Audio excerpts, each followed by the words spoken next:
بە چاودێری بۆردی وەرزشی یەکێتی نیشتیمانی کوردستان و بە سپۆنسەری نووسینگەی لاهور شێخجەنگی هاوسەرۆکی یەکێتی نیشتیمانی کوردستان لیژنەی باڵای تیپە میلیەکانی هەڵەبجە خولێکی وەرزشی گەورەی بۆ ژمارەیەک تیپی وەرزشی لەسەر ئاسی باشووری کوردستان و بە ناوی خولی مام کردەوە. لەناو ژوانە بەڕێزەکانەوە پاشان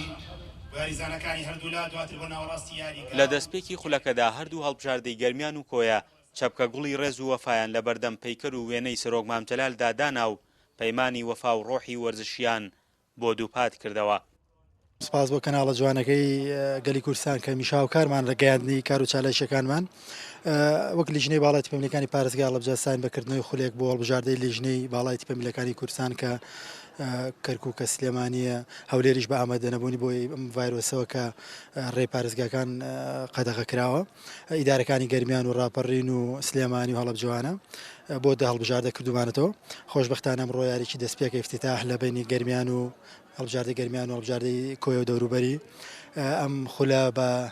چاودێری بۆردی وەرزشی یەکێتی نیشتیمانی کوردستانەوە بە سپۆنسەری بەڕێز نووسینگەی کاک شێخلاوەر هاوسەرۆکی یەکێتی نیشتیمانی کوردستان بە سوپاسەوە بۆ کاک هێرش شەورامی کە سەرجەم تێچۆکەی گرتووەتە ئەستۆ بە دابینکردنی سێ تێژدەی بۆ هەڵبژاردەکان و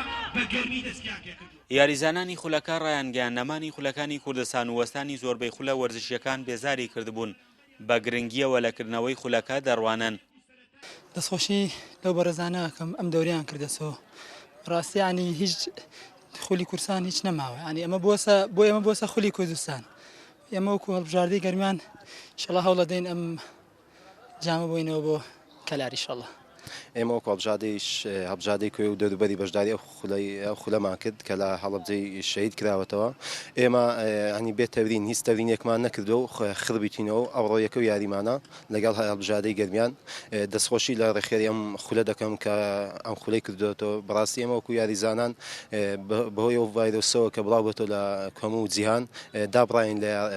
لە وەرزش و لە چالاکیەکان. لە بەرنامە و کاری بۆردی وەرزشی یەکێتی نیشتیمانی کوردستاندا خزمەتکردنی وەرزشکاران و بەدەمەوەچوونیان لە دۆخە جیاوازەکاندا ئەولەویەتی کارەکانیانە